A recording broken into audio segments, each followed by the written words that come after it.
अस्सलाम वालेकुम। मानरा एकेडमी के अंदर इब्न मोहम्मद यार आपको खुश आमदीद कहता है। उम्मीद है आप सब खैरियत से होंगे।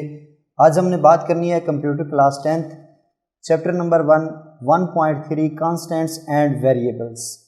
जैसा कि आप जानते हैं कि हर ज़बान का एक बुनियादी अल्फ़ाबेट्स और उसके अंदर करैक्टर्स होते हैं। उन अल्फ़ाबेट्स को मिलाकर फिर हम हरूफ बनाते हैं, फिर उन हरूफ से फिर आगे जुमले बनते हैं और फिर इस तरह जो है वो तहरीरें बनती हैं।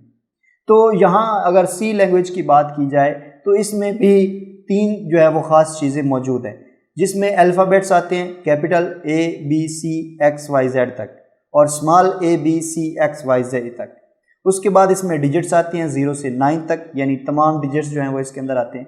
और उसके बाद इसमें आते हैं स्पेशल सिंबल्स। उसमें सिंबल्स में आपका आ सकता है ये एक्सक्लेमेशन साइन आता है, @ आता है, हैश आता है, परसेंट साइन आता है, एंड आता है, ब्रैकेट्स आती हैं, लेस देन, ग्रेटर देन आते हैं, ये क्या कॉलन और सेमी कॉलन और ये कोट्स के जो ऑप्शन है ये सारे आते हैं इसके अंदर स्पेशल सिंबल्स के अंदर।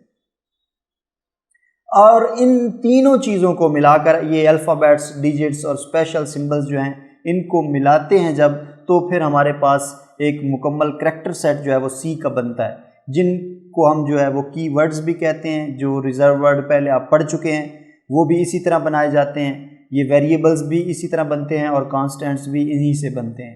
और ये वेरिएबल्स और कांस्टेंट्स क्या चीज़ हैं, इनको हमने यहाँ पर स्टडी करना है ताकि हमें ये समझ आ जाए कि ये कांस्टेंट्स और वेरिएबल्स क्या चीज़ हैं। अगर कांस्टेंट्स को हम उर्दू के अंदर देखें तो इसको कहते हैं मुस्तकिलात।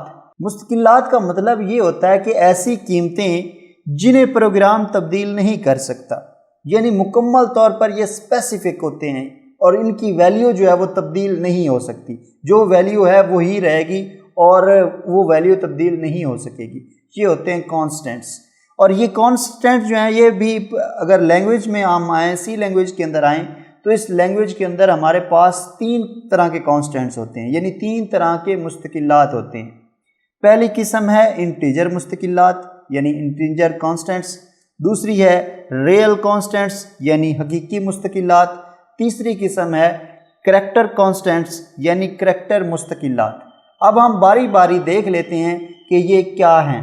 इंटीजर कांस्टेंट्स जो हैं या इंटीजर मुस्तकिलात जो हैं ये वो कीमतें हैं जिनमें इशारिया नहीं आता, और उसके बाद ये वैल्यू मुस्बित भी हो सकती है और मनफी भी हो सकती है। बस सिर्फ एक इसका फ़र्क है कि इसमें इशारिया की वैल्यू नहीं आती, बाकी मनफी वैल्यू भी आ सकती है और मुस्बित वैल्यू भी आ सकती है। रियल कांस्टेंट्स में क्या होता है, ये ऐसे मुस्तकिलात हैं जिसमें इशारिया की वैल्यू आती है। वो मुस्बित भी हो सकती है और मनफी भी हो सकती है, यानी मुस्बित और मनफी वैल्यूज़ जिनमें इशारिया आता है वो आपके रियल कांस्टेंट्स कहलाएंगे।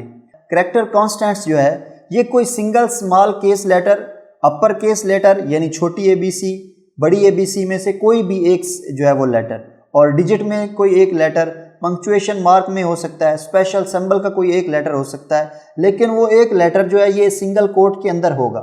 जिस तरह ये आप देख सकते हैं 5 हो सकता है लेकिन ये सिंगल कोट के अंदर आएगा, 7 हो सकता है, A हो सकता है, बड़ा X हो सकता है, ये एक्सक्लेमेशन साइन हो सकता है, ये जो है आपका सेमीकोलन हो सकता है। इसी तरह करके ये आपके होते हैं करैक्टर कांस्टेंट्स। तो ये टाइप्स हमने कांस्टेंट्स की पढ़ ली हैं और इनको समझ भी लिया है। यानी इंटीजर कांस्टेंट्स ऐसे होते हैं जिसमें आपकी मनफी वैल्यू और आपकी मुस्बित वैल्यू आती है लेकिन इसमें इशारिया नहीं आता। रियल कांस्टेंट्स में क्या होता है कि ये मुस्बित और मनफी वैल्यू आती हैं लेकिन ये इशारिया वाली होती हैं। और करैक्टर कांस्टेंट में सिर्फ एक सिंगल करैक्टर जो है वो इन सिंगल कोट के अंदर जो है इसको हम लिखते हैं, तो ये करैक्टर कांस्टेंट्स होते हैं। उसके बाद ये एक अहम नुक्ता जो है, यानी आप देख सकते हैं इंपॉर्टेंट टिप जो है ये बहुत ज़रूरी है, इसको आप ध्यान से समझ लें।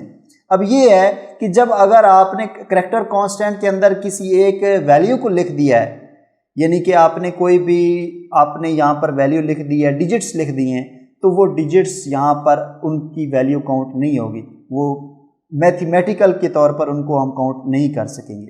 मिसाल के तौर पर ये आप इसके अंदर एक एग्जांपल दी हुई है कि 9 और 8 को अगर हम जमा करें तो वो बनते हैं 17, लेकिन अगर 9 और 8 अगर हम ले लें बतौर करैक्टर्स कांस्टेंट्स ले लें तो फिर इनकी वैल्यू जो है वो 17 नहीं होगी।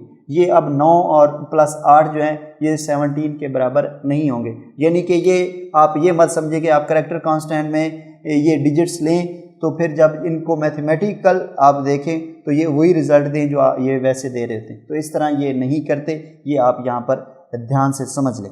मुझे उम्मीद है कि ये पॉइंट भी आपको समझ आ गया होगा। उसके बाद अगली चीज़ जो है वो ये है कि आपके पास एक्टिविटी है 1.6, ये भी हम साथ ही कर लेंगे। एक्टिविटी 1.6 में क्या है, identify the type of constant for each of the following values, यानी ये वैल्यूज़ दी हुई हैं, इनमें से हमने ढूंढना है कि ये कौन सा कांस्टेंट है। अब ये 12 को देखें तो ये आप देख सकते हैं कि ये मुस्बित वैल्यू है और इसमें इशारिया नहीं है, इसका मतलब है ये इंटीजर कांस्टेंट्स है। ये इशारिया की वैल्यू है और मुस्बित है, तो इसका मतलब है कि ये रियल कांस्टेंट है। ये आप देख सकते हैं कि कोड के अंदर मौजूद है और स्टार है, तो ये आपका करैक्टर कांस्टेंट है। अब ये वही वैल्यू है लेकिन मनफी में है, तो इसका मतलब ये है इसमें इशारिया नहीं है, तो ये आपका इंटीजर कांस्टेंट्स है। ये इशारिया के अंदर है तो ये रियल कांस्टेंट्स है। ये आपका इन दोनों के दरमियान में, सिंगल कोट्स के दरमियान में, तो ये आपका करैक्टर कांस्टेंट्स है। उसके बाद ये इशारिया के अंदर है लेकिन नेगेटिव वैल्यू है, कोई बात नहीं, ये आपका रियल कांस्टेंट्स के अंदर आएगा, ये आपका इंटीजर कांस्टेंट्स के अंदर आएगा। और ये 40.0 जो है ये आपका रियल कांस्टेंट्स के अंदर आएगा, क्योंकि इसके अंदर इशारिया जो है वो मौजूद है। अगर आपको इस तरह की मज़ीद वीडियोज़ चाहिए तो आप इस चैनल को सब्सक्राइब करना मत भूलें, ताकि नेक्स्ट वीडियोज़ आपको वक्त पर मिल सकें। मिलते हैं नेक्स्ट वीडियो में, तब तक अपना बहुत सारा ख्याल रखिएगा। अल्लाह हाफिज़।